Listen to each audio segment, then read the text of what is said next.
Canal Relíquias Cristãs. Inscreva-se, ative o sininho e receba sempre conteúdos que irão abençoar a sua vida. Seja bem-vindo ao canal Relíquias Cristãs. Nesse período de quarentena em que muitos estão confinados dentro da sua casa, tem sido muito comum as lives pela internet. Inclusive de famosos artistas da mídia secular que estão fazendo shows através das suas lives. E muitos aí fora estão dizendo que são esses artistas que estão fazendo as melhores lives da internet. Porém, eu quero contrariar dizendo que as melhores lives são aquelas que propagam e divulgam o Evangelho do Senhor Jesus Cristo. E a live que compartilhamos com você agora pode sim ser considerada uma das melhores lives feitas, pois nessa live dois grandes homens de Deus, dois exímios pregadores da palavra do Senhor se encontram e compartilham poderosas verdades para abençoar as nossas vidas. Confira e seja abençoada com esta live do pastor Napoleão Falcão e pastor Gilmar Santos. Santos, irmão, olha, que alegria! Eu estou a serviço do seu ministério agora.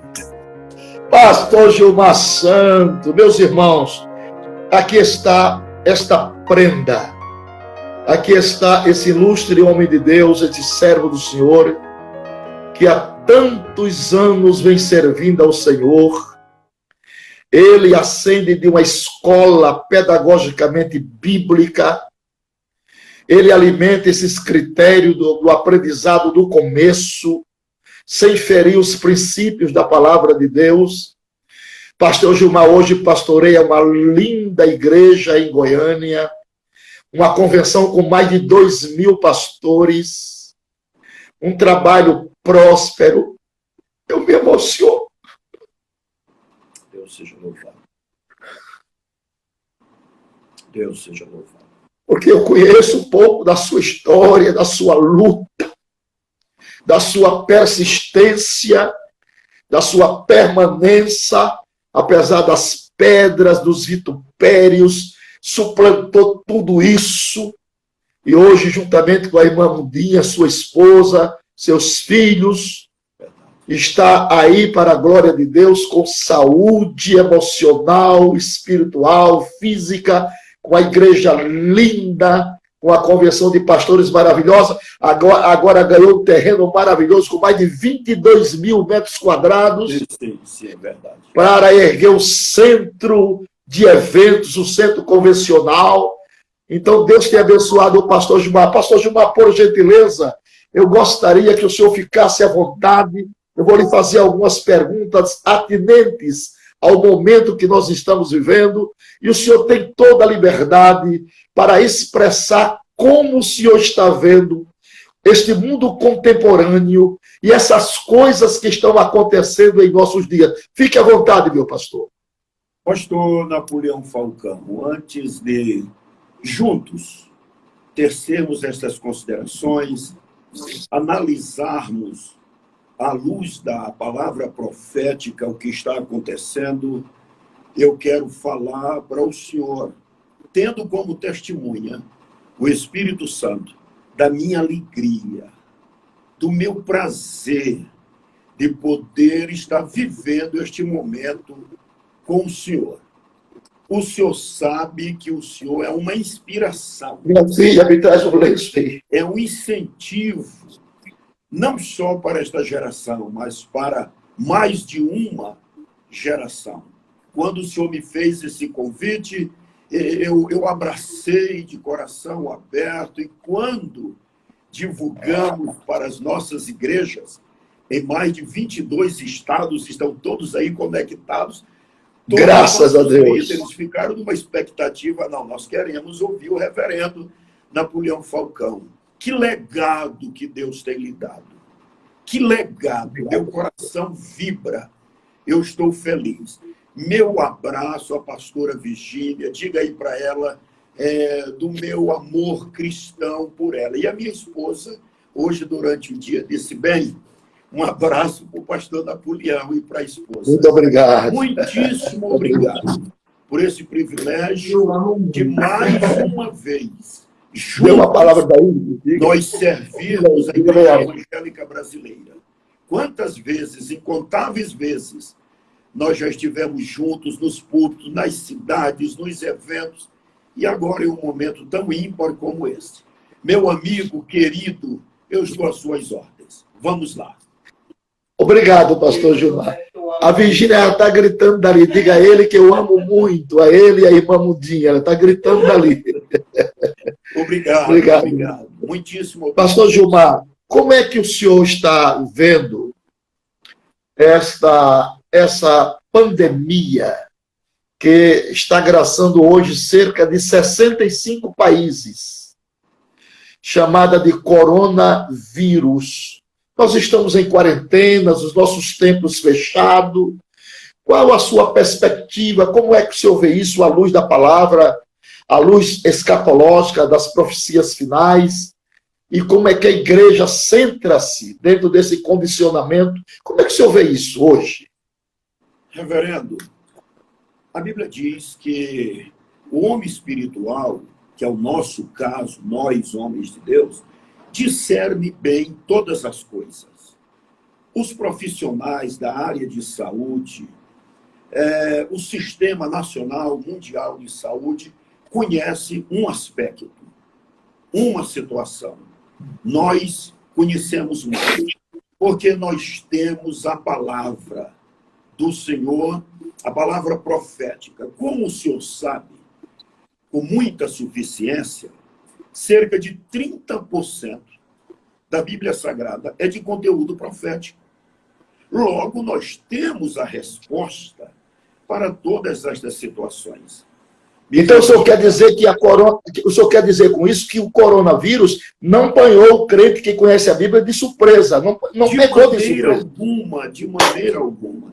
Eu vou aclarear, com a sua permissão, essa boa colocação sua, com o pensamento de um certo pensador cristão, aí eu continuo, que ele dizia assim: podem me colocar em uma prisão e me deem uma lâmpada e uma Bíblia, e eu serei capaz de dizer tudo o que está acontecendo lá fora. Então, a Bíblia, ela não é moderna nem ultrapassada, ela é eterna. Ela é o farol de Deus. Então, santo homem de Deus, quando começou a pandemia, eu tive o cuidado de pesquisar, de estudar bastante sobre este vírus, nas fontes que todos têm à sua disposição. Então, nós sabemos que o coronavírus é uma família de vírus, e não é novidade para a medicina. Este coronavírus, chamado de corona, uma expressão espanhola, porque tem o formato de uma coroa, tá? É um destas famílias. Então, não era também, e não é novidade para o mundo científico. Agora, voltemos para a palavra do Senhor.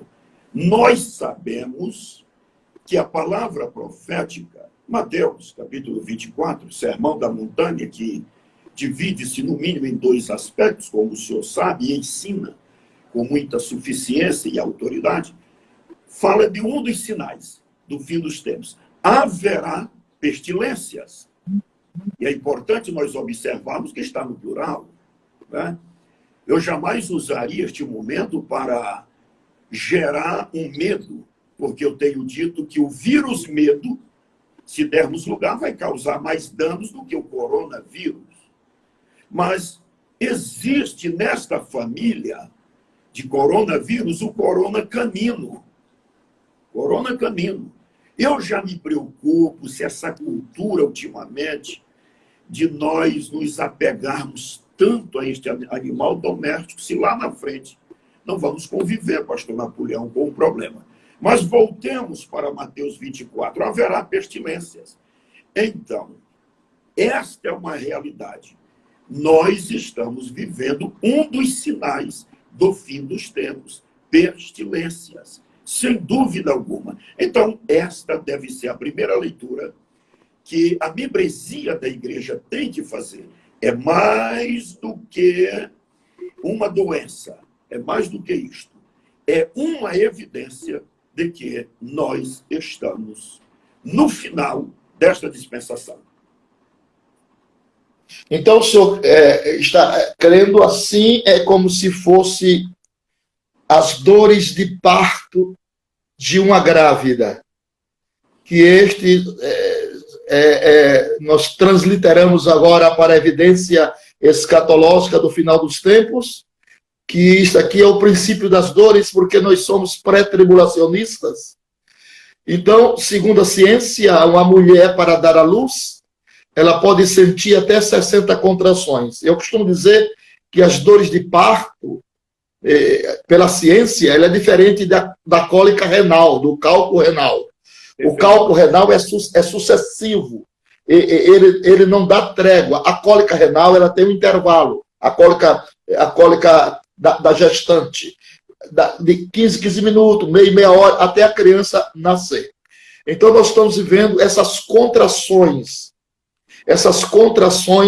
espirituais dentro do panorama da evidência dos sinais. E que o coronavírus, como uma bactéria epidemiológica nociva que mata as pessoas, evidencia como mais um sinal. E as contrações vão aumentando. Então, eu quero crer, pastor Gilmar, que nós estamos vivendo as últimas contrações. Jesus está voltando às portas.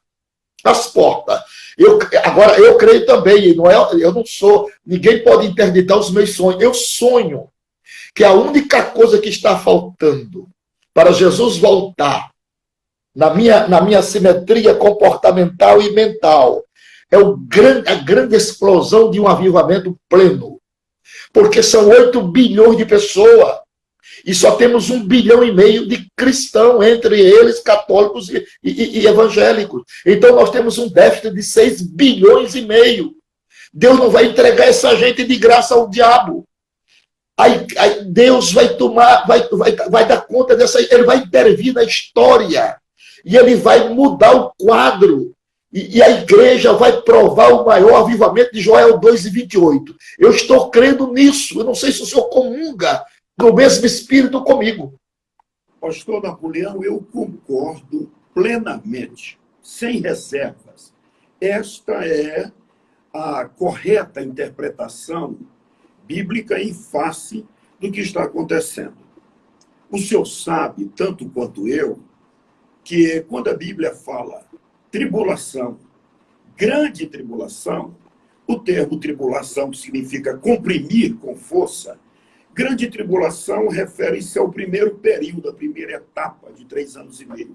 Grande tribulação, a etapa mais intensiva da tribulação. E como o senhor coloca, que eu concordo, antes disso veio estas contrações, o princípio das dores. Então, eu oro no meu espírito para que a membresia da igreja entenda o que está acontecendo. O povo de Deus entenda que Jesus está às portas. O que está acontecendo para nós é uma trombeta de Deus nos chamando a atenção. É um grito do Espírito Santo. Vamos pegar aquele grito da parábola das 10 virgens, e à meia-noite ouviu-se um grito. Para mim é um grito, é uma advertência do Espírito Santo para a igreja. E quando o senhor coloca a inspiração que eu estou sentindo aqui, esta inspiração de Deus no senhor, e este quebrantamento, quando o senhor coloca que resta um grande avivamento, eu não tenho como discordar disso.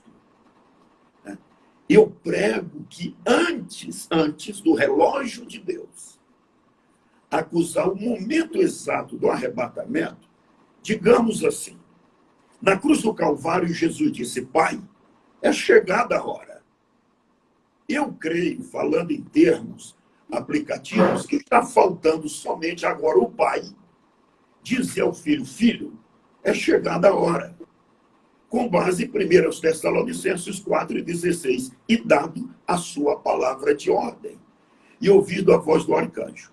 Antes do Senhor liberar esta palavra ao Filho, é chegada a hora de buscar a igreja, haverá um derramamento pleno do Espírito para que a igreja faça esta última e grande colheita de alma.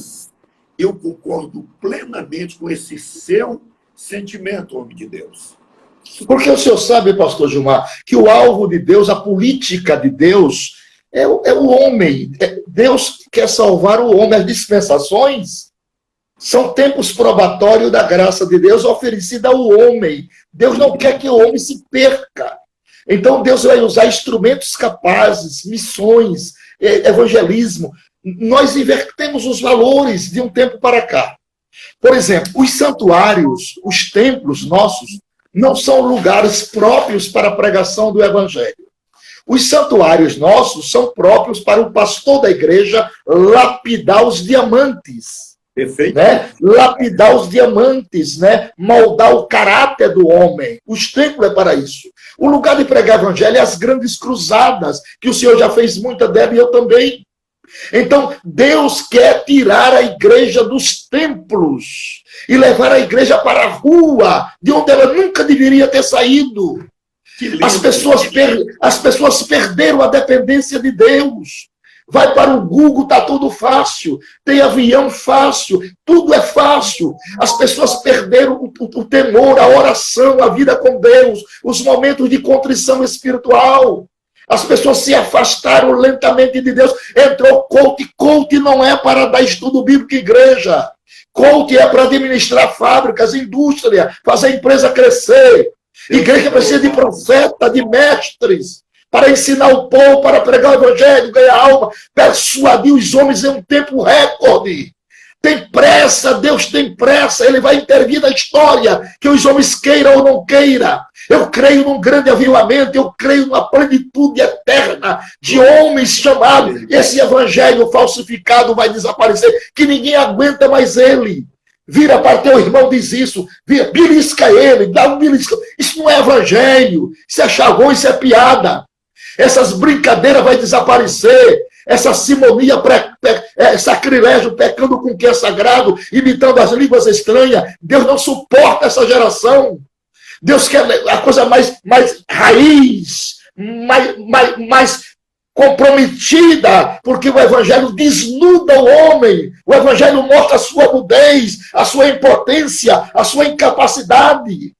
Mas as pessoas não estão atidas ao que está certo. As pessoas estão atidas ao que dá certo. E nem tudo que dá certo significa moralmente que esteja certo. Então Deus vai mudar a história. Vai usar homens depois desse corona. Eu creio que isso veio como uma lição permissiva de Deus para o povo entrar no caminho. Porque Deus não aceita desculpa. Deus quer arrependimento. Deus não aceita desculpa. Pois não, doutor. Dentro do que o senhor coloca para nós agora, eu concluo esta fala agora com duas colocações. Quando o senhor diz corretamente que o púlpito é para edificação, para o ensino, para construirmos o caráter cristão, construir o caráter de Cristo no cristão. Então, quando nós vamos para o Evangelho, nós encontramos esses três pilares do ministério de Jesus Cristo. Um tripé. A Bíblia diz, e ele ia por todas as cidades, por aldeias, pregando, ensinando e curando os enfermos. Aleluia. Aleluia. Eu tenho pedido graça de Deus para viver este cristianismo, pregar este cristianismo que nós pregamos. Tá? Um evangelho que nós ensinamos, formamos discípulos, que nós pregamos. Quando eu falo em pregar o evangelho, falando para os que nos acompanham, eu gosto de dizer que eu não prego acerca do evangelho. Eu prego o próprio evangelho que Cristo pregava. E ainda aproveito para dizer, Jesus pregava, ensinava e curava os enfermos. Eu tenho dito a alguns pregadores, esses que vieram após o Senhor, que o Senhor é uma inspiração para todos nós, preguem também a cura. A cura é parte integral do cristianismo. Jesus ensinava, pregava e curava. Agora, quando o Senhor diz que nós não aguentamos mais esta mensagem salobra, nós temos que ser fiéis à mensagem do Evangelho. Continuarmos pregando uma mensagem cristocêntrica, uma mensagem bíblica. Eu lhe acompanho há muitos anos. Eu sempre admirei a inspiração, o cuidado que o senhor tem de pregar uma mensagem cristocêntrica. Né? Quem não já ouviu o senhor pregando sobre a cruz de Cristo, com tanta eficácia, com tanta liberdade? Esta é a mensagem que nós devemos pregar. Quem conhece o livro de Tolstói, A Cruz de Cristo, começou a inspiração dele para escrever aquele livro. Ele foi pregar na igreja de um amigo dele, um pastor americano. Quando ele terminou de pregar, o pastor lhe disse: meu amigo, parece que a cruz de Cristo não faz parte da sua pregação. E isso chamou a atenção dele. Ele dedicou-se a estudar a Bíblia, tudo sobre este evangelho cristocêntrico, e escreveu este livro que é inesgotável. Então, meu amigo, graças a Deus que nós temos isto em comum. Quem nos escuta, se quiserem ser honestos na avaliação, sabe que nós pregamos uma mensagem cristocêntrica e bíblica. E somente uma mensagem cristocêntrica fará esta geração entender o que está acontecendo quando acontecem estas coisas. Eu disse, reverendo, num culto nosso aqui, há cerca de um mês atrás, eu abordei um tema que eu quero a sua permissão para salientá-lo aqui um pouquinho. Né? Como sairemos desta quarentena? Melhores ou piores? Citando 3 exemplos dos que estiveram numa quarentena. Noé, na arca. Moisés, no Monte Sinai. Jesus, no Monte da Tentação.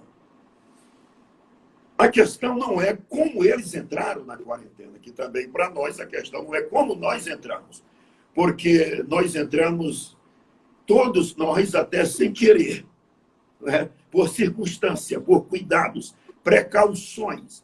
Então a pergunta não é como nós entramos nesta quarentena, a pergunta é como nós vamos sair. Porque os 3 que eu estou citando entraram, vamos dizer, de maneira comum. Moisés voltou da quarentena transformado para melhor. Aquele homem que no começo pensava que ele iria cumprir a missão que Deus lhe deu, com o braço da carne, matando egípcios, agora volta este homem quebrantado, íntimo com Deus, trouxe nas mãos a revelação de Deus, e por aí vai.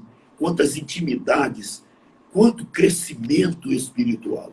Jesus volta da quarentena, sendo tentado pelo diabo, vence o diabo, e começa o seu ministério com tanta eficácia como o ungido de Deus. E uma coisa curiosa, Mateus capítulo 4, quando vamos para o versículo 13, diz: e descendo ele do monte, foi habitar em Cafarnaum.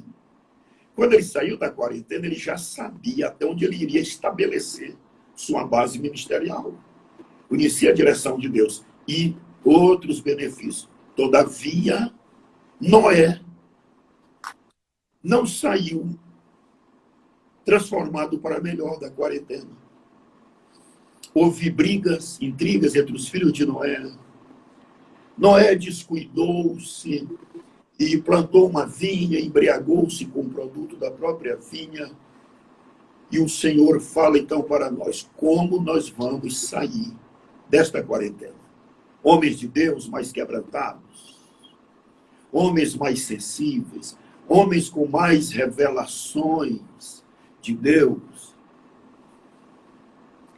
homens mais sensíveis à voz de Deus. Então, eu gostaria de aproveitar para dizer a todos, quando passar tudo isto, que nós estejamos em posições espirituais, sociais, ministeriais, elevadas.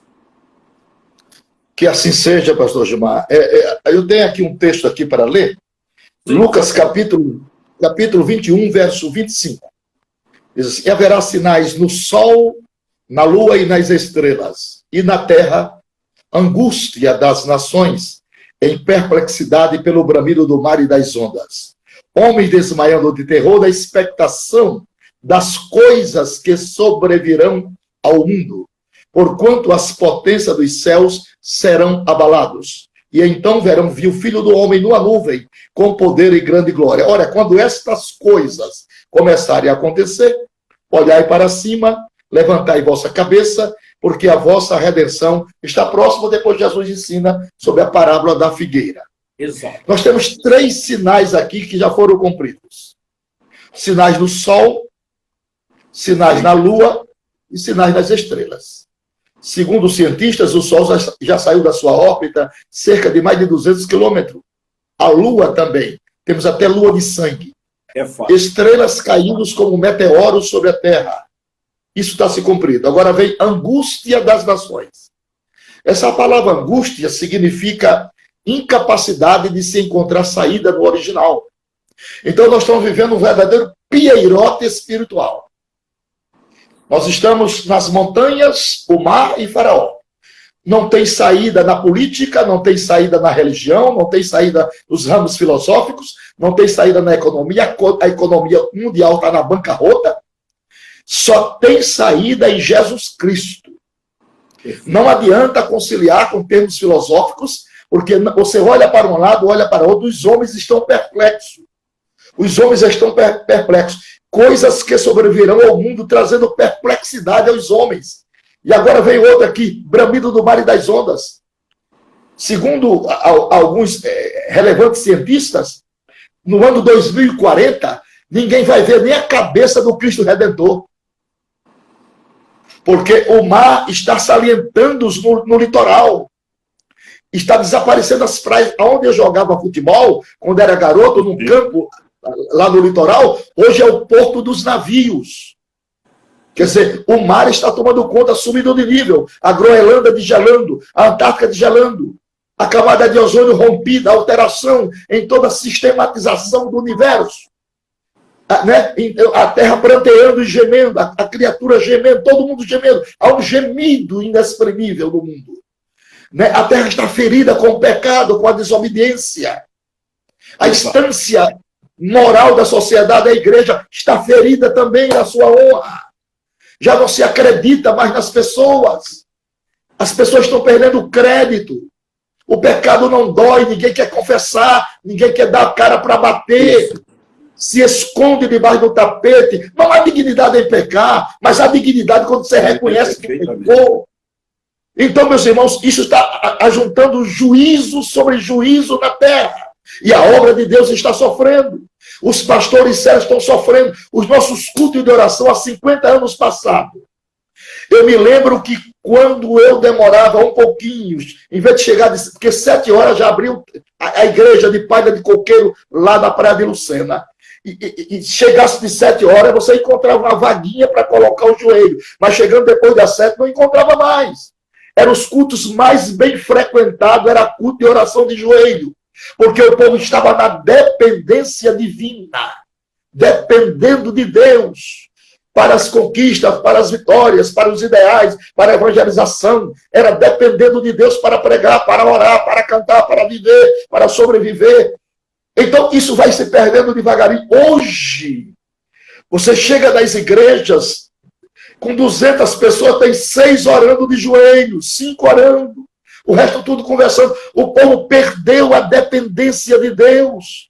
Hoje os nossos cultos, eles trazem celulares para a igreja e as pessoas ficam digitando no pleno culto desenvolvido. Líderes que eu conheço, grandes líderes, com a perna cruzada, zapeando na hora do culto. O culto se desenvolveu e ele dando mau exemplo. As pessoas, pastor Gilmar, estão perdendo gradativamente a dependência de Deus. Deus anda triste. O meu culto só é boa noite se eu tiver um relacionamento estreito com o Espírito Santo durante o dia. O Espírito Santo não é uma força ativa de Jeová. O Espírito Santo é uma pessoa. Enviarei outro Consolador no mesmo pé de igualdade de Cristo. Consolador está com letra maiúscula. Substantivo próprio, personativo, masculino, singular. Ele é Deus. Ele está sendo entristecido. O povo não ora, não busca Deus. É muita piada, é muita brincadeira, é muita chocarrice, é muitas conversas paralelas. Aí vamos para o culto à noite. Que culto vamos ter à noite? Barulho de lata vazia. O senhor sabe que naquela época que nós estávamos morando em Goiânia, o senhor saía para pregar e eu também, como era fácil o batismo com o Espírito Santo, gente. Era 200, 300. O senhor chegava contando, rapaz, Jesus batizou 200 crentes. Agora eu recebi uma fita cassete de um culto que eu preguei juntamente com você. Parece que foi no Rio de Janeiro, quando você ministrou que Jesus batizou mais de 200 com o Espírito Santo, e era batismo dentro das casas também, em todo lugar. Hoje está difícil. Por quê? Onde está a resposta? Em tristeza ao Espírito Santo. As pessoas, o vocabulário das pessoas, o vernáculo mudou, pastor Gilmar. O Santo Espírito anda triste, gemendo dentro de nós. Precisamos de alguém que faça a diferença, de alguém que possa trazer à igreja uma mensagem revelada e não decorada. Igreja não precisa de muitas informações, igreja precisa de uma revelação bíblica. Aquele evangelho simples, puro, que Jesus salva, batiza com o Espírito Santo, perdoa o pecado e levou para o céu. Restaurar esses valores, porque a igreja chegou até aqui, por causa desses homens simples, vocabulário não agradável, palavras às vezes até pesadas, concordância verbal negativa, mas o Espírito Santo colocava certinho a palavra no coração do pecador, porque por trás deles havia uma vida de comunhão com Deus, de oração, de verdade. Eram homens simples, mas eram verdadeiros. Hoje nós temos teólogos, teóricos, tanta coisa, mas mentirosos, santos no altar e demônios fora. Chega no altar, o diabo bate na cara dele e diz: você está na minha mão, seu adúltero, sem vergonha, você nunca confessou seu pecado. Então eles estão bem na horizontal, mas não estão bem na vertical. Verdade. Não deram a cara para bater, ainda usam véu. Não se pode mais usar véu, é tirar o véu e falar aos homens com a cara descoberta. Glória a Deus. O que vai tirar o homem do céu é pendência em todas as áreas. Temos que resolver as nossas pendências para que Deus mande um avivamento e continue acreditando na gente. Perdemos o crédito tem que ser restaurado. Evangelho, vida cristã, é crédito com Deus. Quem não tem crédito não tem direito a sacar. O banco não paga nada se você não tiver crédito. Na vida espiritual é a mesma coisa. Concordo. Pastor Napoleão, são verdades irrefutáveis. O que o senhor acaba de falar com a alma e com a autoridade pastoral e espiritual são verdades inegáveis. E eu aproveito para dizer que toda esta crise, não estou falando só da crise financeira mundial, me refiro a esta que com precisão, com conhecimento de causa, o senhor colocou agora, é uma crise de liderança. Porque, meu grande amigo, toda crise, em primeiro plano, ela é crise de liderança. A membresia, na nossa linguagem de pastores, de líderes cristãos, a membresia está aí para ser educada, transformada, edificada. Mas como as crises se instalam no primeiro escalão, então aí o povo vai vivendo de qualquer maneira e vai justificando. Então, quando o senhor fala, e eu sei disso, que existem grandes líderes querendo conduzir a igreja de qualquer maneira, procurando o jeito que está dando certo, não importando se é certo, é verdade. É verdade. Então, esta crise, ela é uma crise de liderança. Se a liderança despertar-se, como diz Joel, capítulo 2, toquem a trombeta em Sião, chame os sacerdotes, que eles chorem, que eles se rasguem. Rasgue não Eita! coração. Clame a mim. Aleluia! Proclame o jejum. Então, percebamos que a convocação de Deus começa pelo primeiro escalão. Então, homem de Deus, eu concordo. E diante de tudo isto, todo esse contexto, está um gemido. Este gemido que o Senhor colocou aí, que me faz lembrar, Romanos capítulo 8, apresentam 3 gemidos. Nós sabemos disso. Toda a natureza. Um só Geme. Mar, terra, que é o que nós estamos vendo, terremotos, maremotos, tudo isso, toda a natureza a um só tempo geme. Depois diz nós, aí o segundo gemido do crente, nós, que temos a primícia do Espírito, também gememos. Gememos também. Eu estou aqui sentindo esta Aleluia. inspiração que está acontecendo Aleluia. neste momento, até porque a Bíblia diz que o nosso Deus é Deus de perto e de longe. Se ele fosse Deus só de perto, ele seria limitado igual a nós. Ele é Deus de perto e de longe. É verdade. O cristão verdadeiro, pastor Napoleão, o senhor sabe disso, ele está gemendo. Ele está dizendo, ora vem, Senhor Jesus. É o gemido da igreja, é o gemido da noiva. Pronta para ouvir a voz do Senhor dizendo, levanta-te, querida minha, formosa minha, e vem. E lá em Romanos 8 vem o terceiro gemido, que é o gemido do Espírito Santo. Romanos 8, 26, porque não sabemos orar como convém, mas o mesmo Espírito intercede por nós com gemidos. E é lindo nesse capítulo 8 de Romanos, que quando fala do gemido intercessório do Espírito, são 2 que estão intercedendo por nós. Romanos 8, 26, aqui na terra, o Espírito Santo ao lado de o Paráclito Divino, nos assistindo, gemendo por nós. Romanos 8, 34, Jesus intercedendo por nós junto ao Pai. Então aproveito para dizer a todos que nos acompanham, não há lugar para desespero, porque não estamos sozinhos, nunca estaremos a sós. Nesses dias de tempestade, de intempéries, nós vamos ter as maiores experiências com o nosso Deus. Todavia, precisamos fazer esse retorno que o Senhor colocou. Um retorno à palavra, um retorno à oração, um retorno, aleluia, ao altar. Eu concordo plenamente. Eu desejo que, neste momento, muitos dos nossos líderes estejam nos acompanhando, ouvindo e entendendo que nós não temos prazer simplesmente de confrontar. Se bem que há momentos que precisamos confrontar. O apóstolo Paulo confrontava mesmo. Mas o que o Senhor diz é uma realidade inegável. Há uma crise. E esta crise, em primeiro plano, é uma crise de liderança. Oremos, não podemos nos calar. Vamos proclamar esta mensagem de advertência. Eu preciso desejar isso, porque a bênção de Deus está pautada na condicionalidade e na proporcionalidade.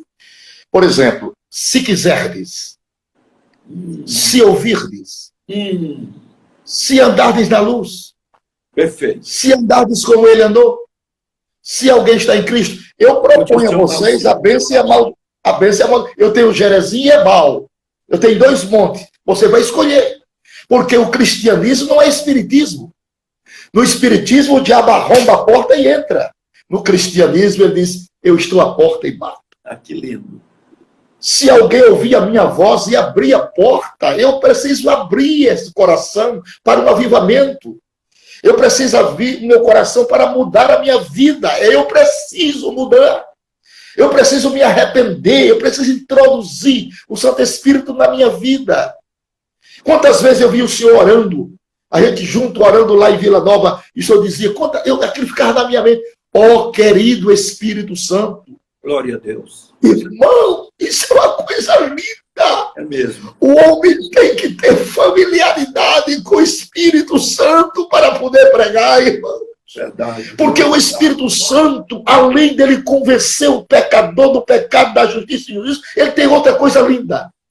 É o único elemento capaz de prescrutar a mente de Deus, sondar a mente de Deus e revelar a mente de Deus. Ele sonda, prescruta, intercede e revela. Então, quando você vê uma mensagem estourando na igreja, é a prescrição do Espírito. Foi ele quem foi lá nas câmaras palacianas, sondou a mente de Deus, prescrutou e trouxe a revelação de Deus, passou pelo cano, aqui é o cano, passou pelo cano e veio para a igreja. E se o cano estiver enferrujado, não tem problema. A água é limpa. O compromisso de Deus não é com o cano, é com a água. Paulo disse, para que eu pregando aos outros, eu mesmo não seja rejeitado. Então eu tenho que consertar o meu altar primeiro. Cair nos pés de Jesus. Receber o seu perdão, me arrepender do pecado. Porque as minhas fraquezas humanas, elas não invalidam as verdades de Deus. Jamais. Jamais. O meu pecado não invalida as Escrituras. Então a bênção está condicionada ao meu querer. Porque Jesus não é um patrimônio meu. Jesus é um patrimônio da humanidade. Ele é salvador de 8 bilhões de pessoas. Agora, ele é Senhor de quantos? Quando Paulo escrevia suas epístolas, vamos ver Romanos, a Catedral das Doutrinas Cristãs, 16 capítulos. Ele dizia assim, Paulo, vírgula. Quem é você? Eu sou Paulo. Minha identidade pessoal é essa. Aí, entre o apostolado e o nome vem uma diáspora. Servo de Jesus Cristo. Que lindo. Opa! O apóstolo vem lá no final, porque não adianta ter título e não ter nome. Que coisa maravilhosa. O título não precede o nome, é o nome que precede o título. Gilmar Santos. Pastor Gilmar Santos. Sim. Quem é Gilmar Santos? Um pastor. E ele só pode receber esse título de pastor porque o nome qualifica o título. Mas o título não qualifica o nome. Eu estou há 52 anos, fui consagrado a pastor, sou 517 na Convenção Geral. Tem 112 mil. Nunca saí de pastor, o camarada tem 3 anos, já é apóstolo. Está na nossa frente, ó. Pastor da Polícia, Que é que seu... como é bom, como é bom. Eu tenho que pedir permissão para o senhor para fazer uma conexão nesta colocação tão rica, que é desta postura, desta mentalidade de Paulo servo. Né? Percebamos que Judas, o apóstolo, ele começa a epístola dele dizendo Judas, servo de Jesus Cristo, irmão de Tiago. Agora, se nós percebermos, meu grande companheiro, esta mudança vem após a ressurreição de Cristo. A ressurreição de Cristo mudou a mente dos apóstolos. Até então, eles viviam questionando quem é o maior entre nós. Que coisa! É verdade. É verdade. Agora, Judas escreve a epístola, ele poderia escrever assim, Judas, irmão de Jesus Cristo. Ele poderia escrever Judas, irmão de Tiago. A mentalidade após a ressurreição de Jesus na mente dos discípulos mudou tanto, claro, para melhor, que Judas escreve Judas, servo de Jesus Cristo. Ainda se escondia no apostolado, na liderança de Tiago, dizia irmão de Tiago. Quando eu leio isso, eu fico em pedaços. Não é? Isso é uma lição para nós. Não é? Quando nós entendermos e chegarmos nesta dimensão que somos chamados, temos uma unção, recebemos um ministério, temos uma autoridade ministerial, temos. Antes disso, mas não esqueçamos Jesus Cristo. Então, eu apreciei muitíssimo quando o senhor coloca isso, Paulo escrevendo aos Romanos, e depois ele diz lá, Paulo, prisioneiro de Jesus Cristo. Paulo não era prisioneiro de Roma. nem de Nero. Ele diz: eu sou prisioneiro de Jesus. Eu estou aqui porque eu me entreguei a ele sem reservas e sou prisioneiro dele. É verdade. Todos têm esta percepção. Porque, me permita, homem de Deus, o maior problema entre nós é que tudo aquilo que nós vamos fazer, nós temos uma pergunta: quem ficará com o bônus? Quem vai ficar com o bônus? Não é? Nós vamos realizar uma grande cruzada, vamos chamar todas as igrejas da cidade, todos os líderes. Aí os líderes começam a perguntar: mas essa cruzada é para quê? Para quem? Quem vai ficar com os bônus? São estas barreiras, que eu chamo isso de um espírito medíocre, que vai causando danos para a obra do Senhor. O Senhor está ministrando para o país inteiro e para o mundo há mais de 50 anos. Eu estou indo para 40, 37 anos, quase 4 décadas, pregando, e eu não admito nós levantarmos estas barreiras. Nós pregarmos um evangelho sem fronteira, um evangelho cristocêntrico. Então, o que eu deixo aqui para todos que nos acompanham, novos pregadores que estão chegando, concordando com o senhor, que o senhor está falando: pare de manipular as palavras. Pare de manipular as palavras. Né? Vamos pregar a mensagem do evangelho, que tem poder. É por aí. Aqui eu recebi uma pessoa que se dizia pastor. Quando eu fui receber ele na porta ele chegou: a paz do senhor, varão. Eu digo: irmão, não me chama de varão, que eu não gosto dessas coisas, não. Isso para mim, como é que eu vou chamar o senhor? Esse termo é intragável. É intragável. Eu disse: como é que eu chamo o irmão? O senhor conhece a Bíblia? Ele disse: conheço, mas nem parece.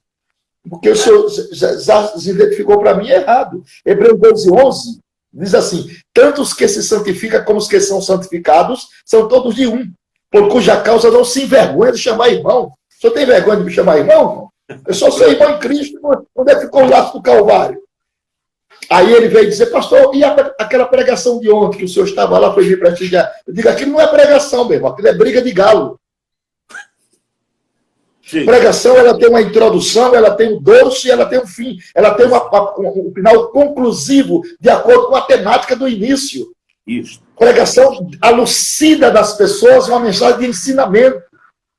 Fica um ensinamento gravitado na mente das pessoas, mesmo com todas as emoções.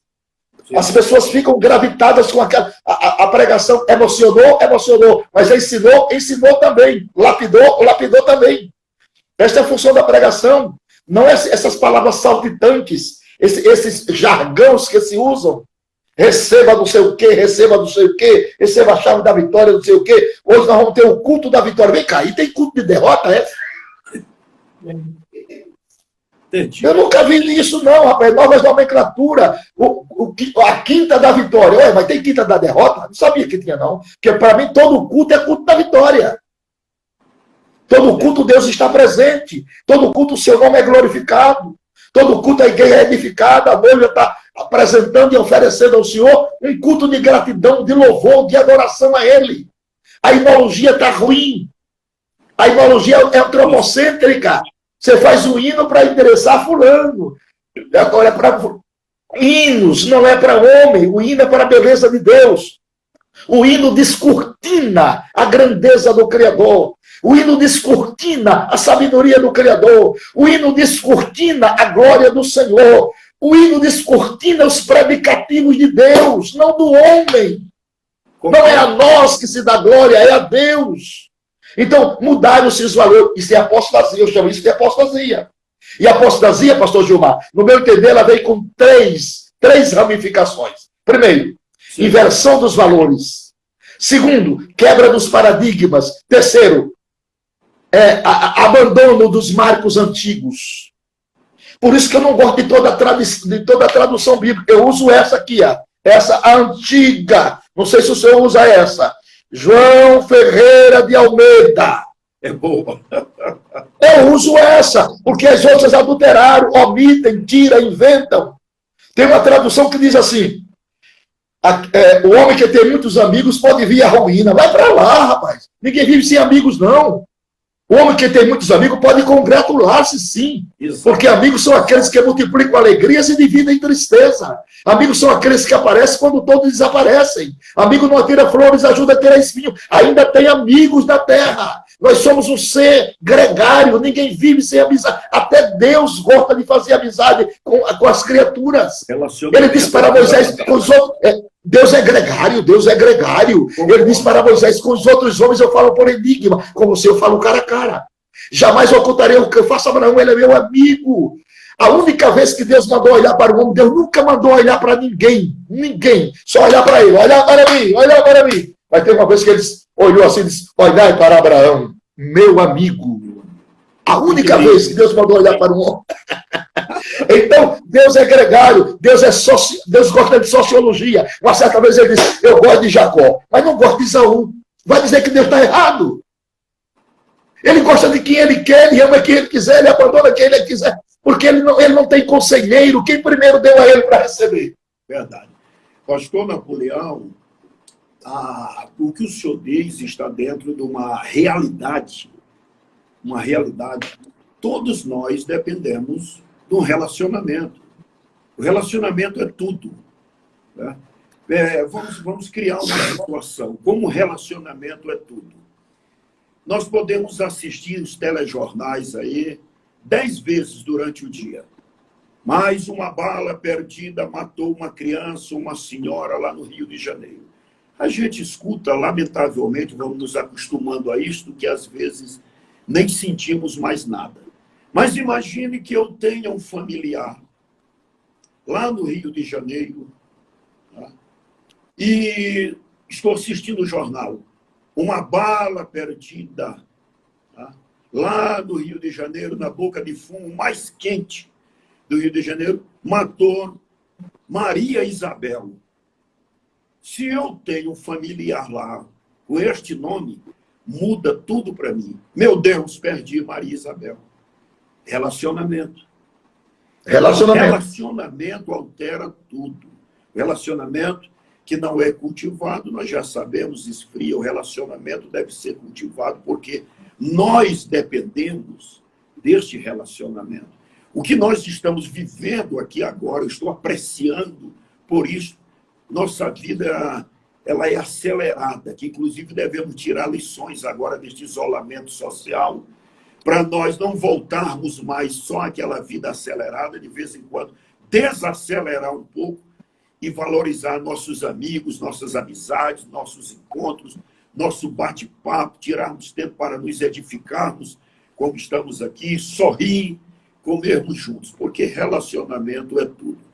Agora, eu ainda quero me refugiar, no bom sentido, nas colocações que o senhor fez, desses chavões, tá? Destes pensamentos positivos. Nós considerávamos ainda há pouco crise de liderança. Né? Se o primeiro escalão, no contexto da igreja evangélica, não priorizar a palavra, o ensino da palavra no púlpito, a mensagem cristocêntrica, sabe o que vai acontecer, ou continuar acontecendo, é que a membresia da igreja de hoje vai perdendo a capacidade de avaliação. O senhor já percebeu isto? O senhor é um homem muito inteligente, de uma percepção muito grande. Deus lhe deu esta habilidade de pensar rápido e, graças a Deus, de ter conceitos, definições. O senhor é um formador de opinião, o senhor é um educador. O senhor sabe do que eu vou falar. Tá? Lamentavelmente, nossas igrejas, claro, com as suas pequeníssimas exceções, perderam a capacidade de avaliar. Qualquer um chegar no púlpito, bater o pé e dizer, eu estou vendo um anjo entrando lá pela porta principal, pronto. É um motivo para uma grande euforia, perdendo a capacidade de avaliar. Por quê? Porque não tem o crivo da palavra. Se nós não pregarmos uma mensagem bíblica, não ensinarmos uma mensagem bíblica, esta nossa geração vai continuar perdendo a capacidade de avaliação. Mas ainda há esperança. Ainda há esperança. Nós devemos nos manter nesta convicção, nesta postura, neste ministério que desenvolvemos centrado na Bíblia e cujo tema central é Jesus Cristo e inspirando a outros. Este é o recado que eu sempre estou deixando com esta geração que nos acompanha, que nós tenhamos um compromisso com a palavra de Deus. É verdade, pastor Gilmar. Um abraço para o apóstolo Wesley, que está também nos vendo lá de Londres. Oh, mas é queridão. Pastor Gilmar, eu queria lhe fazer... Mostra ele que vamos fazer uma live com ele também. Desculpe, mas eu quero fazer uma proposta para o senhor agora. Faça favor. Nós temos o segundo tempo da nossa live. Nós vamos finalizar essa, depois o senhor volta para nós fazer as conclusões, porque já está dando 1 hora, e aí ela viu? E o povo está pedindo oração, e eu quero continuar mais um pouquinho com o senhor. Só não esqueça de um detalhe para quebrar o gelo. Tá? O meu fôlego é menor do que o seu. Esse homem é de ferro, ele diz aqui. Vamos voltar já, só um momentinho. Faça favor. Depois disso, fala mais 10 minutos aí, Gilmar, sem parar. Meus irmãos, estamos voltando aqui na nossa live ao segundo tempo. Estou com o pastor Gilmar Santos, né? Meu Deus, não dá, é tanta coisa gostosa que não dá, em 1 hora é impossível, né? Eu estou esperando o pastor Gilmar entrar novamente aqui, né? Para nós continuarmos a nossa conversa. Vai aí, minha filha, chama ele aí, diz a ele que eu já estou online aqui, a turma já está entrando. Todo mundo está achando muito bom a nossa conversa, a nossa descontração. Vai ter uma surpresa. E vai ter surpresa agora, hein, minha gente? Vocês convidam mais pessoas, compartilhem a nossa live para 10, 15, 20, 100 pessoas, porque agora a coisa vai esquentar. Vai esquentar. A glória de Deus vai estar se manifestando e vai continuar a se manifestar em nossas vidas. Pastor Gilmar, querido... Já estou lá, entre para eu lhe aceitar. Pronto. Tá bom. Tá bom, dá certo. Pastor Gilmar foi tomar uma água. Eu já estou com a minha aqui, que a minha esposa já traz para cá, porque senão a garganta. Hoje eu já preguei 2 horas para o Bom Samaritano, né? Dei 2 horas de aula de escatologia lá para o Bom Samaritano, pastor Moisés Martins, em Florianópolis. E já fiz uma live com o pastor Jorge Rabelo de 1 hora. Já estou em 1 hora com o pastor Gilmar e vamos mais uma. É o segundo tempo. Porque nós temos uma eternidade toda para descansar. O tempo de fazer é agora, enquanto é dia. Como está escrito na palavra de Deus, que a noite vem quando ninguém mais pode trabalhar. Enquanto temos vida, saúde e força, falar de Jesus, falar das grandezas do Evangelho, falar da salvação, falar do arrebatamento da igreja, essas coisas são nutrientes que edificam a nossa fé. Nós estamos trabalhando com os nutrientes, que está a palavra de Deus, né? É isso que edifica. E a Bíblia diz, que fareis, irmãos, quando vos ajuntardes?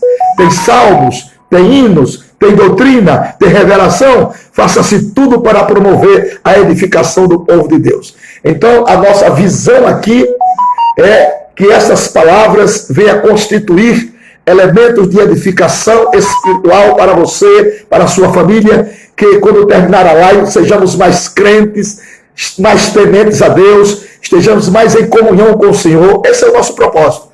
Pastor Gilmar é uma bênção de Deus, as suas palavras são medidas, são temperadas com sal, é como uma lança que penetra e é uma maravilha. É um homem experimentado na vida, não fala besteira.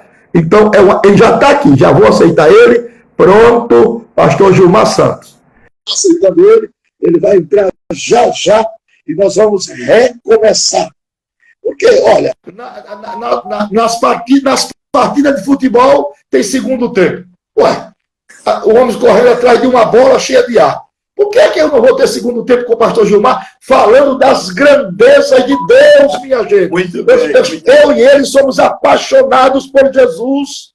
Então nós estamos aqui, eu e o pastor Gilmar, como instrumentos de Deus para promover a grandeza do reino e a sua edificação espiritual. Pastor Gilmar, continue naquele raciocínio que o senhor estava. Pastor Napoleão, eu estava considerando exatamente esta necessidade de mais compromisso de consciência com Deus, consciência cada um consigo mesmo e uma consciência com a palavra. O Senhor Deus está comprometido com a palavra. Né? Alguns me perguntam, pastor, por que o senhor ora pelos enfermos e acontecem as curas? E eu respondo, eu simplesmente confesso a palavra. Eu creio nas promessas bíblicas sobre cura divina e prego sobre cura divina com fundamento na palavra e vejo o Senhor confirmando a palavra dele. Com isto, eu estou dizendo que nosso Deus, ele se manifesta de acordo como nós o apresentamos com base na palavra dele. Se o Senhor apresenta ele como Salvador, a mensagem evangelística, ele manifesta-se salvando. Né?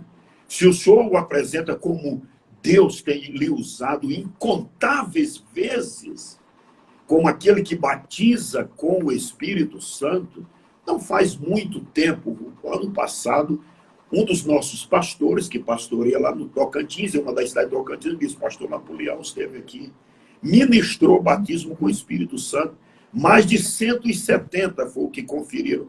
Verdade, é verdade. Então, por quê? Porque o Senhor apresentou Jesus como aquele que batiza com o Espírito Santo. Quando nós o apresentamos à luz da Bíblia como aquele que cura, ele se manifesta curando. Então, ele está comprometido com a palavra dele. A palavra do Senhor é vida. Nós sabemos que quando Jesus disse assim, as palavras que eu vos falo são espírito e vida, ele está dizendo que é a mesma palavra do Gênesis, capítulo 1. E disse Deus, haja, e ouve. Este é o poder de toda a Torá, toda a Escritura. Então, eu estava nesta direção, dizendo que o cristianismo de Cristo, uma redundância, ele está fundamentado no ensino de Cristo, na palavra do Senhor. É por aí, meu companheiro. Pastor Gilmar, palavras avalizadas, pensadas, flexionadas, meditadas, não sai besteira da boca, não sai fruto de uma emoção momentânea. Então, a vivência no Evangelho, ela amadurece as nossas ideias. Então, as palavras são pensadas, são expostas e são reveladas. De tal forma, pastor, que eu vejo que o coronavírus, ele vai trazer, paradoxalmente, ao que está havendo, um grande despertamento. Tomara Deus que eu esteja acertando em cheio. Um grande despertamento para a igreja após esse momento nefasto, doentio, né, desesperador para muitas pessoas. Há muitas pessoas que estão vivendo um desespero. Mas nós, os crentes, isso para nós não é novidade, nós não fomos pegos de surpresa, porque tudo que está escrito no mundo habitável dos homens está inserido nas profecias. Tudo que está em maremotos, terremotos, crise econômica, crise política, crise religiosa.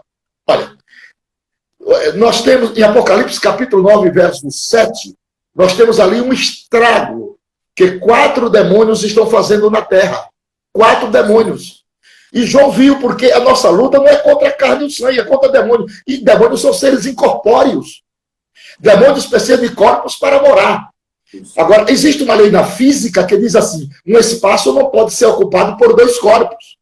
Então, no meu coração, no seu coração e no coração do salvo, o diabo não pode morar mais. Por quê? Já tem ocupado. O trono já é do Espírito Santo. Pois se está escrito, viremos para ele e faremos nele morada. O Espírito Santo não é hóspede, ele é morador. Afinal de contas, Paulo disse que nós somos santuário do Espírito Santo. Então, aí, ele não mora mais, porque a casa já está devidamente ocupada. Mas ele anda ao derredor buscando a quem possa tragar, lançando as setas com sutileza. Porque você veja, o anticristo, no prenúncio, no início da grande tribulação, haverá 3 grandes batalhas. Haverá a batalha de Gog e Magog. Quem é Gog? Gog é príncipe-chefe de Meseque e de Tubal. Ele vai trazer Magog e seus aliados. Ele vai trazer os elementos que estão no norte de Israel. Vem a Rússia com satélites confederados. Não é batalha de Armagedon. Ali é a batalha de Gog e Magog. E é na primeira semana. Aí, na primeira semana, o anticristo vai se levantar e dizer, olha, eu tenho a solução para o problema. Primeiro, esse povo que vocês disseram que foi arrebatado, não foi. Para com isso. Foi ET que levou, extraterrestre. Vai proibir o povo. Outra coisa, agora eu tenho a solução do mundo para essa guerra que está vendo agora. Olha, quem está no desespero e apresenta uma pessoa com solução, vão cair na hora. Porque a Bíblia diz que ele terá uma aparência de cordeiro, mas dentro dele ele é dragão. Então, como cordeiro, ele é sutil. Ele vai pegar Israel da sutileza. Porque ali existem 2 predicativos proféticos. Primeiro, Daniel diz, quando pois virdes a abominação da desolação, que falou o profeta Daniel. Quem lê? Sim. Entenda? Então, a abominação já foi feita. Por quem? Por Antíoco Epifânio IV, oferecendo uma porca no lugar sagrado. O que está faltando? A abominação. Com quem virá a abominação? Nas asas do assolador. Quem é o assolador? O anticristo, um déspota mundial e governamental, que possuirá uma linguagem de prata como Demóstenes, que seduzirá as nações. O templo será construído rapidamente e ele vai ser sentado no trono de Deus, querendo ser Deus, parecendo com Deus e recebendo a adoração que só a Deus pertence. Aí a Bíblia diz que na metade da semana ele rompe o pacto. Ouviu-se vozes de blasfêmias que provinha da ponta. Aí é quando os judeus ortodoxos vai dizer, mas você não disse que era o nosso Messias? Você não garantiu para nós que ia solucionar os nossos problemas? E como agora você está blasfemando contra Jeová? E aí rompe o pacto, rompe a aliança. O que é que acontece? O remanescente fiel vai para o Monte das Oliveiras. Opa! E de lá vai clamar pelo Messias. Porque Jesus virá de 3 maneiras diferentes. Para a igreja, ele é noivo e esposo. Para os gentios, ele é rei, senhor e juiz. Agora, para Israel, ele é Messias e libertador. Então, a grande tribulação não é para nós. A grande tribulação é para 2 povos, gentios e Israel, para expurgar o pecado de Israel. É a prensa de Israel, é esmagando a uva no lagar. E aí eles vão clamar, ai, Jesus está nas bodas do Cordeiro com a igreja, porque o céu é um palácio, pastor Gilmar. E um palácio tem muitas salas, mas tem 3 salas que eu quero destacar do palácio. Primeiro, a sala do trono. Segundo, a sala do tesouro. Terceiro, a sala do banquete.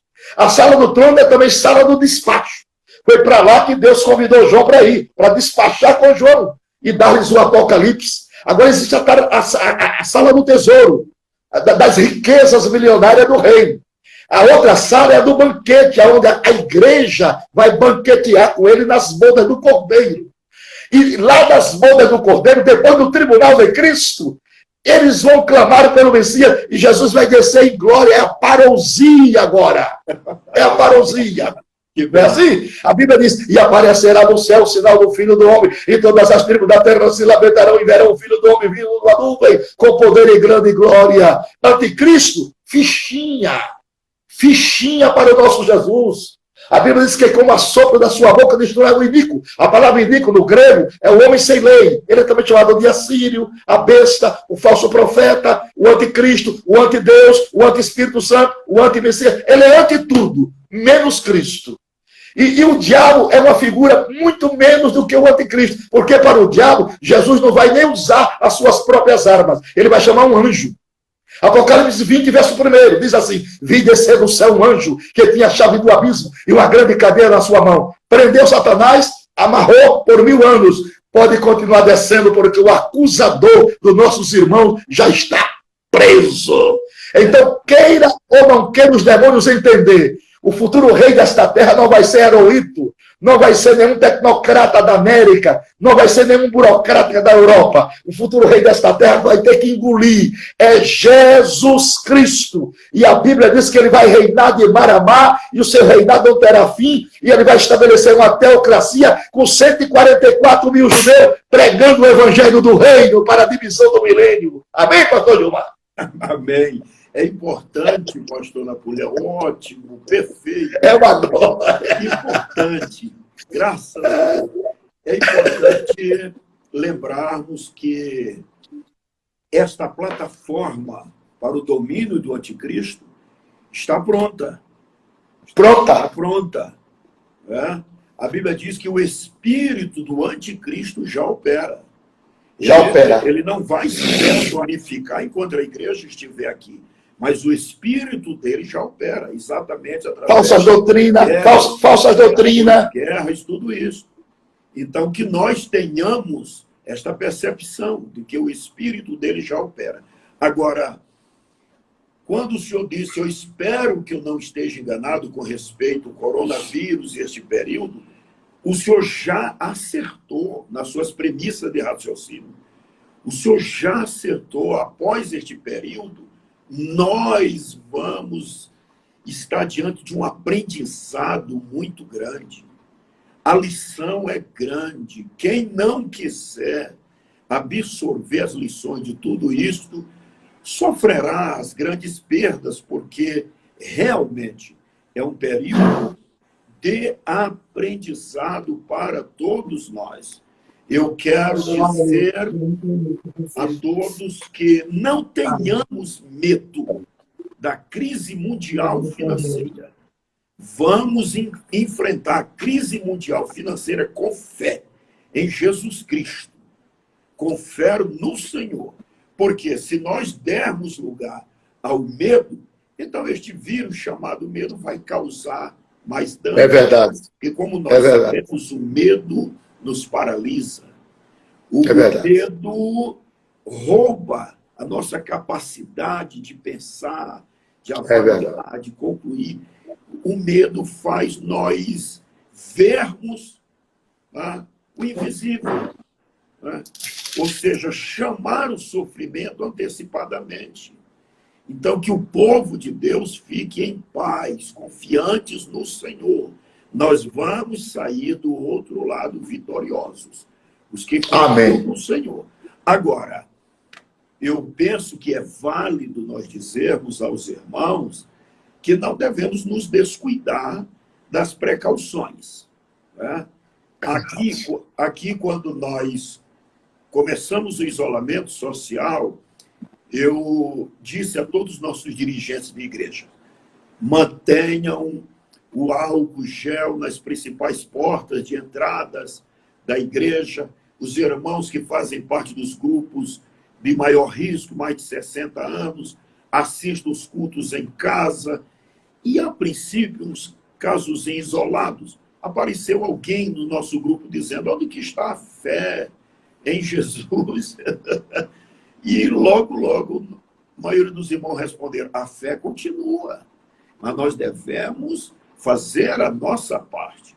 Então, devemos manter as precauções. Eu até digo que, a partir de agora, este bom hábito de higienizarmos as mãos, tomarmos mais cuidado quando estivermos gripados, olhe, vamos cultivar esse bom hábito. Agora, pastor Napoleão, quem sou eu para dizer isto ao senhor? Mas vamos dizer dos nossos púlpitos, tá? Vamos acordar a igreja. Nós ficamos aí mais de um mês sem cultos presenciais. Está justificado, é uma situação justificável. A igreja soma com os governos, a igreja é a primeira a trabalhar em prol da saúde pública, não é agora por causa do coronavírus. O trabalho de assistência social, de proteção à comunidade que a igreja faz, ninguém faz. A igreja faz parte da missão da igreja. Agora eu estou atento, meu companheiro, homem de Deus, para que governantes,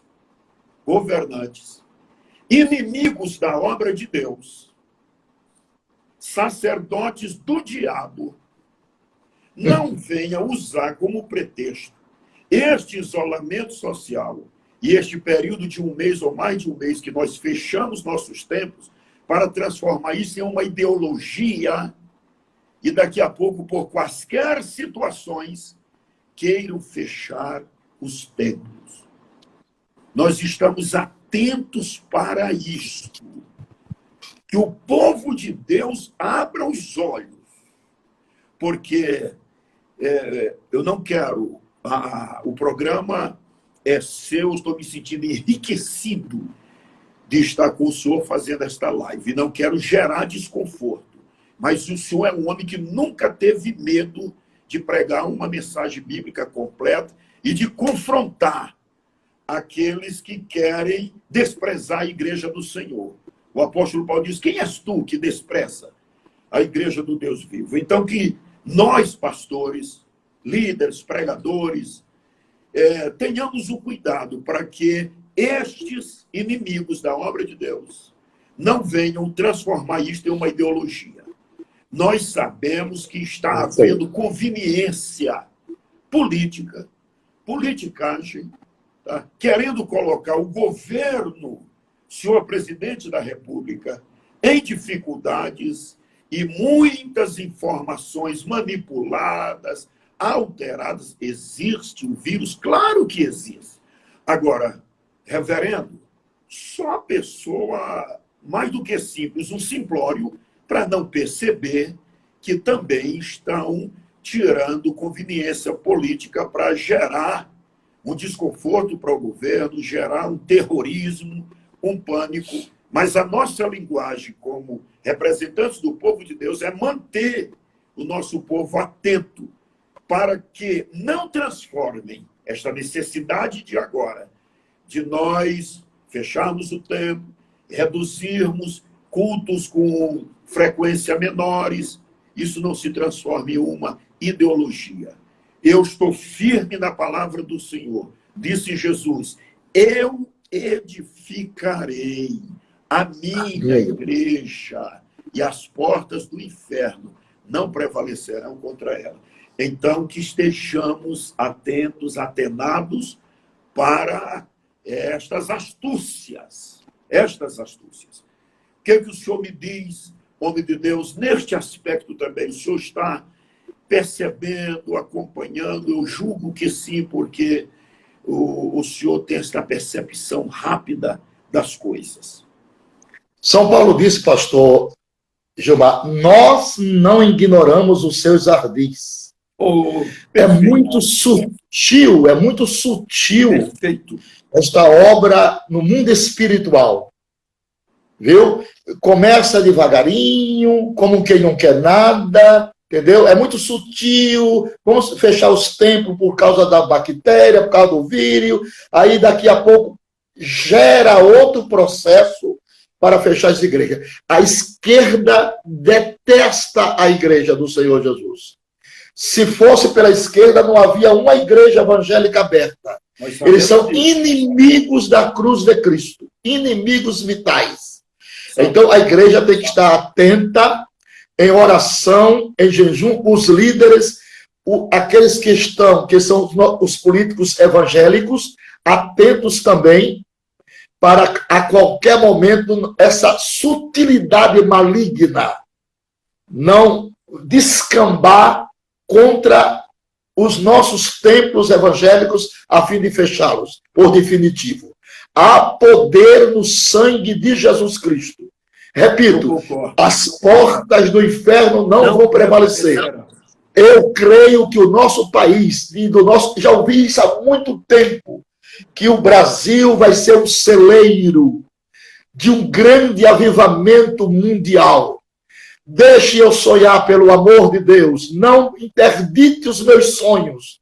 Eu preciso sonhar sem fechar meus olhos. Sonhar com os olhos abertos. Que Deus vai restaurar todos os valores da nossa igreja brasileira. Trazer um avivamento bíblico, genuinamente bíblico, sem arranjo, sem artimanha. Aquele avivamento que vem com lágrimas. Aquela palavra que primeiro se interioriza, para depois se exteriorizar. Avivamento é interiorização dos valores, pedagogicamente bíblico, para depois ela se exteriorizar em emoção. Avivamento sem lágrimas, sem arrependimento, não é avivamento, é uma transitoriedade efêmera produzida por um emocionalismo instantâneo, que no outro dia a pessoa permanece do mesmo jeito, não houve mudança de vida, não houve mudança de comportamento, não houve mudança no sentido pedagogicamente de oração, de viver com Deus, de fidelidade, de obediência ao líder. Então, se não houve mudança, não houve avivamento. Se não houve mudança, a palavra entrou nas orelhas, mas nem no ouvido penetrou. Porque há pessoas que têm orelhas, mas não têm ouvido. E Deus não fala as orelhas, Deus fala os ouvidos. Então, aqui é o portal. O ouvido é o portal, é o receptáculo, por onde a palavra é trazida ao coração. E aqui ela gera, aqui quando ela desce, ela gera o caráter de Cristo, ela gera o amor de Cristo, ela gera a compaixão de Cristo, ela gera o temor de Deus, ela gera tantos predicativos, porque entre dons e frutos, eu gosto muito dos dons, mas os frutos não podem ser rejeitados, jamais, porque o fruto do Espírito é o apanágio da vida cristã, o fruto do Espírito é o realce. O fruto do Espírito embeleza a própria construção do rosto. Isso é fruto do Espírito. Há pessoas que têm um brilho no rosto. Por quê? Porque produz o fruto. O fruto não é delegado por Deus, o fruto é produzido por mim. Eu posso fechar meu coração ou abrir. Agora, os dons não. Os dons, porque há pessoa que só tem campainha, mas não tem romã. Só tem campainha, mas não tem romã. É um barulhão na igreja, mas é uma vida miserável lá fora, não tem fruto. Então, é o que nós estamos vendo. As pessoas querem tapar o sol com uma peneira, faz muito barulho, fala muita língua, é muita coisa, até certo ponto é plausível. Mas quando você olha para o fruto, da segunda, da terça, da quarta, não tem. Então, o evangelho pregado com fruto, ele tem uma eficácia muito maior, porque aí pode injetar os dons injetados em cima do fruto. Os dons são injetados em cima do fruto. Então, sem o fruto, os dons se anulam. São Paulo diz, tu que pregas aos outros, ensinas aos outros e não ensinas a ti mesmo. Então, isso é o fruto. Então, agora, pastor, olha, tem 3 amigos aqui mandando saudação para nós. É mesmo? Pastor Maurinho Ferreira, conhece? Oh, mas claro. Conhece. Pastor Renan Lopes. Oh, isso é uma trombeta de Deus, esse jovem pastor. Pastor Evandro Vilarino. Sim, que bom. E pastor Amadeu Vieira. Amém, que bom, que bom. Olha, pastor Julião, eu quero sugerir que não esperemos outra ocasião de um contexto como esse para nós fazermos isto. Nós podemos escolher assuntos que de fato são assuntos que a igreja, os irmãos que nos acompanham, estão aguardando respostas, orientações, sugestões, esclarecimentos bíblicos. Então, eu quero deixar essa sugestão, mas a iniciativa é sua. Daqui mais um tempo, mesmo quando passar, né, toda esta crise, nós escolhermos mais um assunto e nós podermos compartilhar, tá, com estes milhares desconhecidos que nos acompanham. Tá? Esta é a minha... Você sabe que a igreja de Goiânia está ligada, viu? Está. Está ligado. Já vi aqui, a igreja de Goiânia todinha lá, a igreja que você pastoreia, a turma está todo mundo ligado. Todos. Eles acompanham muito o seu ministério, lhe amam e por isso estavam ávidos esperando por este momento. Pastor Gilmar Santos, para nós concluir a nossa live, o que é que o senhor me diz a respeito do evangelismo das cruzadas? Como é que o senhor enxerga isso? Precisamos voltar com uma certa urgência ou devemos continuar nos nossos tempos apenas? O que é que o senhor tem um enfoque na sua mente a respeito de cruzada, de mapear cidade, fazer mapa das cidades e estabelecermos cruzadas fortes, só para ganhar alma? Pastor Napoleão, eu respondo esta pergunta tão oportuna, lhe informando que aqui nós já tomamos a iniciativa de, passando a crise, nós vamos começar a realizar cruzadas em todo o estado de Goiás. Amém. 246 ou 248 municípios. Nós já tomamos essa atitude, estamos providenciando uma estrutura de trio elétrico. Sim. E já está tudo organizado. O senhor sabe que eu amo o evangelismo em massa.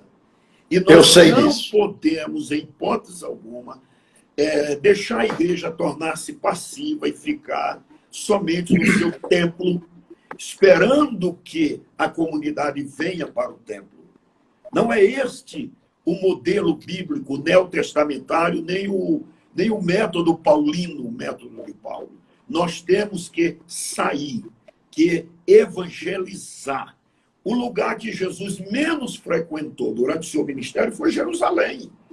Ele estava andando e pregando. Então, meu propósito e a minha proposta para a Igreja Evangélica Brasileira é que nós voltemos àquele evangelismo agressivo, aquele evangelismo em massa. E se eu for falar deste assunto, eu me emociono, porque minha mente vai se transportar para São Luís do Maranhão, vai se transportar para o mercado público do bairro do João Paulo, e eu, com alguns jovens nas calçadas do Correio, gritando o evangelho com uma corneta. Eu nasci para Jesus pregando nas ruas. Eu quero voltar a ser pregador de ruas. Amém! Eu também. Pronto, meu companheiro, pronto. O senhor talvez não lembre, mas eu lembro de uma ocasião, o senhor pregando e disse assim: se não tiver mais onde eu pregar, eu pego um caixote de banana, põe na praça, subo nele e prego. Talvez o senhor... É verdade. O evangelista. Então, essa é a nossa chamada, é a nossa vibração. Isso está latente dentro de nós. Então, a minha palavra é que a igreja precisa urgentemente retomar o seu evangelismo em massa. Evangelismo em massa, e depois cuida dos resultados, um discipulado. Tá? Já deixa uma turma preparada para fazer um discipulado. Porque, senão, não haverá crescimento saudável. Se nós ficarmos crescendo só com cartas de transferência e batizando os filhos dos membros da igreja, este não é um crescimento saudável. Nós precisamos sair, pregar o evangelho, fazer discípulos e prepará-los para também ganharem almas e fazerem discípulos.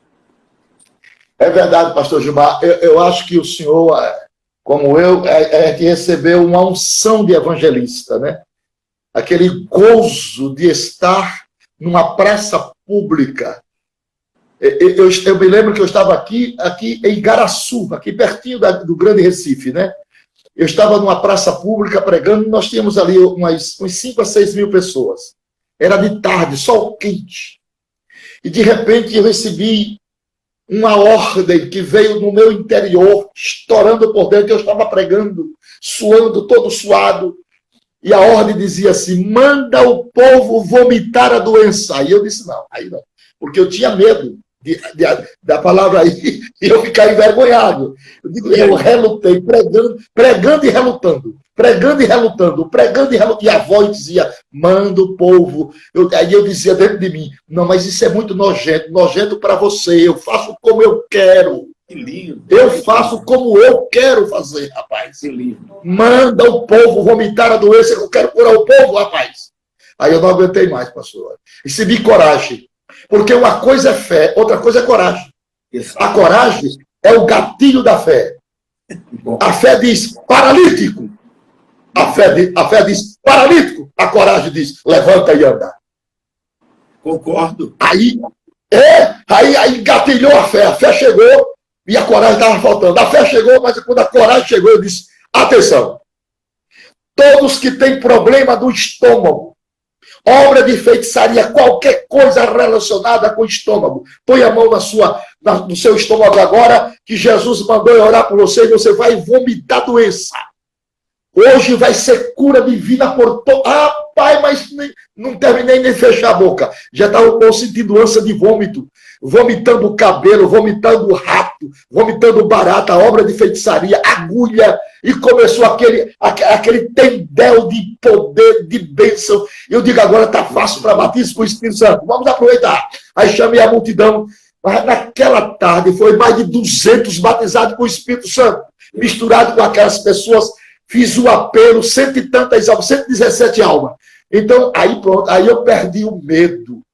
Porque o problema da cura divina está só no começo. Atos 1:1 diz assim, fiz o primeiro tratado, ó Teófilo, acerca de tudo que Jesus começou. Quando você dá o pontapé inicial, aí o gatilho da coragem entra em ação. Continua. Você já sentiu isso? Concordo plenamente. Fico feliz em saber dessa experiência. Eu sou muito feliz. Uma experiência notável. E hoje eu fico doidinho para chegar a uma cruzada para fazer a mesma obra. Orar pelos enfermos, libertar oprimidos, né? Demônio vem gritando. Mas, rapaz, não tem um gozo maior do que esse, não. Tem, pastor Gilmar? Nada se compara. Nada se compara. Nada se compara. O suor descendo. Jesus batizando com o Espírito Santo. O pessoal, o catarro descendo pelo nariz. E o povo embriagado no poder de Deus. Irmão, isso é a coisa mais linda do mundo. E o povo é carente. O povo é carente. Precisa ter... E eu vou dizer uma coisa. Se voltar a cruzada, a corona vai embora. Em nome de Jesus. Ai, que bom, que bom. É uma bênção, pastor. Mas, pastor Gilmar, eu lhe deixo agora para suas considerações finais. Muito obrigado, minha gratidão específica em meu nome, em nome da Virgínia, minha esposa que gosta muito de você, muito da irmã Mundinha, tem muita gratidão pelo seu ministério, pela sua vida. E eu deixo agora você com as suas considerações finais para nós encerrarmos o segundo tempo da nossa live, que já são quase 2 horas. Isso não é live, é live vigília. Pastor Napoleão Ribeiro Falcão, eu acertei? Acertou! Que bom, que bom. Reverendo, eu estou agradecido. Eu estou edificado, felicíssimo por termos vivido estes momentos juntos, e com a certeza de que muitos irmãos foram edificados. A fé foi construída neles e foi acrescentada. Eu agradeço porque eu sei que no seu círculo de amizade, além do seu amigo, pastor Gilmar, o senhor tem centenas, milhares de pastores notáveis que estão aguardando um convite seu para um momento como este. O senhor me convida e fica aqui a minha dívida de gratidão ao senhor. Deus lhe abençoe, Deus continue lhe mantendo com saúde, esta multiforme graça de Deus na sua vida. Deus abençoe a pastora Virgínia, que o seu ministério continue sendo esse ministério tão frutífero, tão brilhante, e que muitos outros que estão vindo aí para pregar, para liderar, tire vantagens, lucre deste legado que Deus lhe deu. Eu lhe amo em Jesus Cristo e admiro. Eu estou falando, eu vou usar aquela expressão de Paulo. Obrigado, obrigado. Tenho como testemunha o Espírito Santo de que falo a verdade e não minto. Eu admiro a sua dinâmica, a sua garra, a sua convicção. O senhor é um homem de Deus, um evangelista, é um pastor, um evangelista, é um mestre da palavra, e é um mestre que não perdeu a fome pelo púlpito, o prazer de pregar, né? Sem gerar desconforto. Uns que começaram aí e com 5, 10 anos perderam a vibração, o entusiasmo para pregar. E a gente lhe escuta, parece que o senhor está pregando pela primeira vez. Deus seja louvado. Conte com as nossas orações. Ore por nós aqui, porque nossos desafios são grandes. O senhor sabe que nós temos aqui uma área de mais de 23 mil metros quadrados para construirmos o centro de convenções, a casa do idoso. E aqui, nas dependências do nosso templo, na rua de trás, estamos construindo um prédio que já está na terceira laje, onde vamos instalar nossa faculdade, vamos construir 28 salas, um auditório, e nós precisamos de orações. Nos inclua nas suas orações, porque os desafios são grandes, mas nós temos uma promessa do Senhor. Né?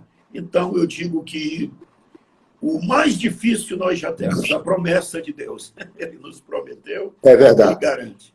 Meu amigo, ganhei a noite, viu? Ganhei a noite e está aqui Muito neste obrigado. convívio com o senhor. Obrigado, pastor Gilmar. Obrigado a todos os nossos irmãos. Obrigado à igreja em Goiânia, que ficou conosco até esta hora. Deus abençoe a todos vocês. Irmã Mundinha, receba nosso abraço, o abraço da Virgínia. Deus continue abençoando vocês em Goiânia, a igreja do Senhor. E o nosso querido pastor Gilmar Santos. Somos amigos há mais de quantos anos? Nós já vamos aí para quase 4 décadas, né, pastor Napoleão? 40 anos de amizade.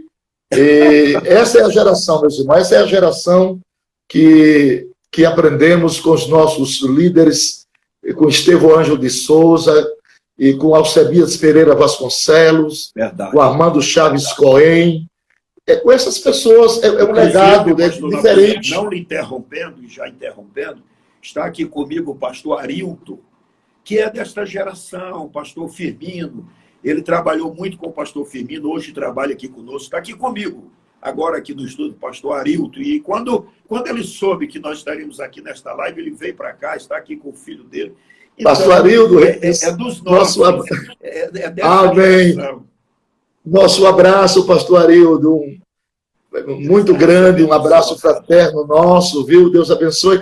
O pastor Firmino, ele é o número 9 da Convenção Geral, número 9. Ele sabe.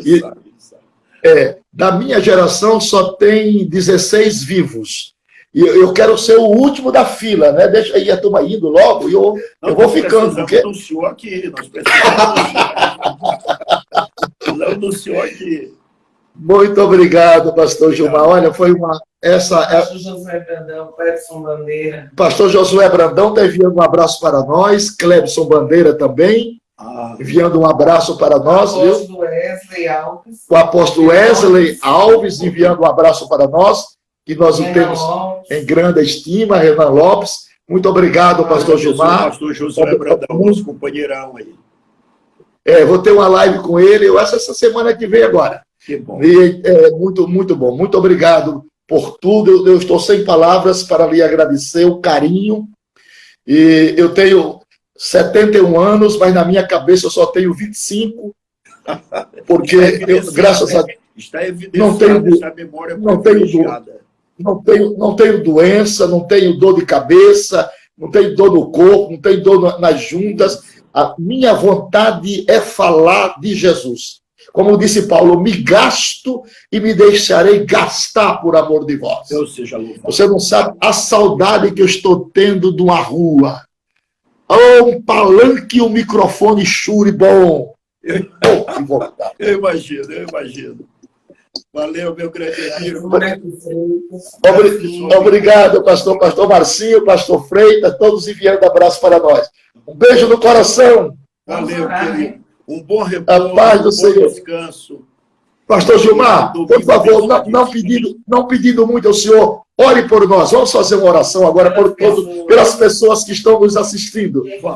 Por favor, pessoas que quiserem... Eu concordo, pode orar, meu companheiro. Pessoas que quiserem aceitar Jesus como Salvador, pessoas que quiserem se reconciliar agora, viu? Que ouviu o testemunho, ouviu a palavra minha do pastor Gilmar. Chegou a hora de você voltar para Jesus. Chegou a hora de você confessar Jesus. glória Só a tem uma Deus. saída, meu filho. Não tem saída na política, Glória a não tem Deus. saída. Está tudo no enrolado. A saída é Jesus. É Jesus. A saída é Jesus. Jesus. É Jesus. Receba Jesus do seu coração Glória a Deus. e o nosso querido pastor Gilmar vai interceder por todos nós. Pode orar, pastor Gilmar.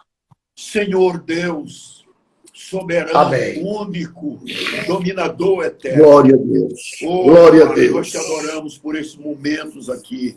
Aleluia. Quando nós nos Aleluia. edificamos, quando Amém. nós, Senhor, Amém. comunicamos a tua palavra. Glória a Deus. Senhor, Glória a agora Deus. Glória. nós estamos usando a autoridade Obrigado, do nome de Senhor, por Jesus esta live. para impetrar. Obrigado pela a vida do pastor Gilmar, e da família da segurança igreja. nos lares, nos pais de Obrigado por família, esses Senhor. momentos Pai, especiais. aqueles que estavam abatidos, Salva os homens, que eles reconcilia o sejam desviado. restaurados, Pai. Oh, Restaurados. amém, amém, Senhor, eu amém, estou amém, certo dos efeitos amém, desta live, deste Amém. momento. Glória e louvores ao teu amém. nome. Oh, eu Amém. impeto a tua bênção Em nome de sobre as Jesus. vidas e Glória a sobre os Deus. lares. Em Sim, nome meu de Deus. Jesus. Amém. Boa noite, pastor Gilmar. Meu Paz do querido. Senhor Jesus. Valeu. Deus meu abençoe. amado. Muito Paz do obrigado. Senhor Jesus. Paz do Senhor.